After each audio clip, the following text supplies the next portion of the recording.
Hi friends, welcome back to our channel Udaya's Andhra foods. Friends, ఈరోజు మన recipe చూసారు కదా, మెత్తాల ఫ్రై అండి. అంటే మెత్తాలు అంటారు, నెత్తాలు అంటారు, జస్ట్ ప్రొనౌన్సియేషన్ డిఫరెన్స్. ఈ మెత్తాలు పిల్లలకి హెల్త్కి చాలా మంచిదండి. చూడండి, దీనిలో సింగిల్ ముల్లే ఉంటుంది, పిల్లలకి ఈజీగా రిమూవ్ చేసి పెట్టవచ్చు. మరి ఇంతే పర్ఫెక్ట్గా ఈ మెత్తాల ఫ్రైని ఎలా ప్రిపేర్ చేసుకోవాలో చూపించబోతున్నాను. వీడియోని స్కిప్ చేయకుండా చూడండి, అప్పుడే క్లియర్గా అర్థమవుతుంది. చూడండి, ఆల్రెడీ నేను శుభ్రంగా వాష్ చేసుకున్న మెత్తాలను తీసుకున్నానండి. మీలో మెత్తాలంటే ఎంతమందికి ఇష్టం ఒకసారి కామెంట్ సెక్షన్లో కామెంట్ చేయండి. సో ఈ విధంగా శుభ్రంగా వాష్ చేసుకున్న తర్వాత ఒక ఎంటీ బౌల్ తీసుకొని దానిలో 1 టేబుల్ స్పూన్ వరకు రెడ్ చిల్లీ పౌడర్ యాడ్ చేస్తున్నానండి. అలాగే 1/2 టేబుల్ స్పూన్ వరకు పసుపు, 1 టేబుల్ స్పూన్ వరకు ధనియాల పొడి, 1 టేబుల్ స్పూన్ వరకు గరం మసాలా, 1 టేబుల్ స్పూన్ వరకు ఫ్రెష్గా దంచుకున్న అల్లం వెల్లుల్లి పేస్ట్, అదేవిధంగా 1 టేబుల్ స్పూన్ వరకు మొక్కజొన్న పిండి, 1 టేబుల్ స్పూన్ వరకు బియ్య పిండిని యూజ్ చేయండి. మీ దగ్గర మొక్కజొన్న పిండి లేనట్లయితే శనగపిండినైనా యూజ్ చేయొచ్చు. సో ఇప్పుడు ఇది ఒకసారి మొత్తం కలిసేలా కలుపుకున్న తర్వాత దీనిలో 1/2 చెక్క నిమ్మరసాన్ని కూడా పిండుకొని ఇది ఒకసారి కలుపుకొని దీనిలో జస్ట్ 1 or 2 టేబుల్ స్పూన్ వరకు వాటర్ని యూజ్ చేసి ఈ విధంగా థిక్ కన్సిస్టెన్సీ వచ్చేంత వరకు ఈ మసాలా మిక్చర్ని రెడీ చేసుకోవాలండి. సో కొంచెంగా వాటర్ యాడ్ చేసుకుంటూ ఇలా పర్ఫెక్ట్ కన్సిస్టెన్సీ రావాలి.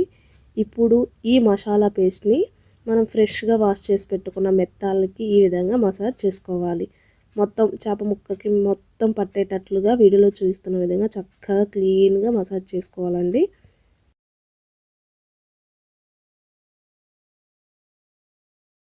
చూసారు కదా, ఈ మెత్తాలకి ఈ విధంగా మసాలాలను అప్లై చేసిన తర్వాత ఇది కనీసం 30 నిమిషాలైనా సరే మ్యారినేట్ చేయడం కోసం పక్కన పెట్టుకోవాలండి. అప్పుడే మసాలా ఫ్లేవర్స్ అన్నీ చేప ముక్కకు పర్ఫెక్ట్గా పట్టి టేస్ట్ చాలా బాగుంటుంది. చూడండి, నేను మిగతా ప్రాసెస్ 30 మినిట్స్ తర్వాత చూపిస్తున్నాను. వీటిని ఫ్రై చేయడం కోసం ఈ విధంగా ఒక కడాయిని తీసుకొని ఇక్కడ నేను షాలో ఫ్రై చేస్తున్నానండి. అంటే తక్కువ నూనెతో నేను ఫ్రై చేస్తున్నాను. మీరు డీప్ ఫ్రై అయినా చేసుకోవచ్చు. ఇలా రాని వాళ్ళు డీప్ ఫ్రైయే చేసుకోండి. ఈ విధంగా ఆయిల్ని యాడ్ చేసిన తర్వాత ఆయిల్ హీట్ అయిన తర్వాత ఇప్పుడు మంటని పూర్తిగా లో టు మీడియం ఫ్లేమ్లోకి టర్న్ చేసుకొని ముందుగా మ్యారినేట్ చేసి పెట్టుకున్న చేప ముక్కల్ని ఈ విధంగా 1 by 1 యాడ్ చేసుకోవాలి. ఇలా ఫ్రీగా ఉండేటట్లు కొంచెం డిస్టెన్స్లో యాడ్ చేసుకోండి, కొంచెం టర్న్ చేయడానికి ఈజీగా ఉంటుంది. సో ఇవి యాడ్ చేసిన వెంటనే టర్న్ చేయకూడదు, అంటే గరిటె పెట్టి తిప్పకూడదు. మనకి కొంచెం వేగింది అంటే ఒక 5 మినిట్స్ పాటు మీడియం టు లో ఫ్లేమ్లో ఫ్రై అయ్యింది అనిపించినప్పుడు గరిటెతో స్లోగా ఇలా వీడియోలో చూపిస్తున్న విధంగా కదిలించి ఇక సెకండ్ వైపు టర్న్ చేసుకోవటమే. చాలా సింపుల్ అండి, చక్కగా వచ్చేస్తాయి. చూడండి ఎంత పర్ఫెక్ట్గా వచ్చాయో కదా. ఇదే విధంగా సెకండ్ వైపు కూడా ఫ్రై చేసిన తర్వాత ఇక రిమూవ్ చేయటమే. సో ఇదే ప్రాసెస్లో మిగతా చేప ముక్కలను కూడా ఫ్రై చేసి తీసుకోవటమే. ఇంకా సూపర్ టేస్టీ మెత్తాల ఫ్రై సర్వ్ చేసుకోవటమే. చూస్తుంటేనే చాలా బాగుంది కదా. ఇలా కరివేపాకు కూడా యాడ్ చేసి చేసినట్లయితే ఫ్లేవర్తో చాలా బాగుంటుందండి. లేదు అనుకుంటే డెకరేట్ కోసం ఇలా ఫ్రై చేసి ఈ కరివేపాకు రెమ్మలను తీసుకోండి.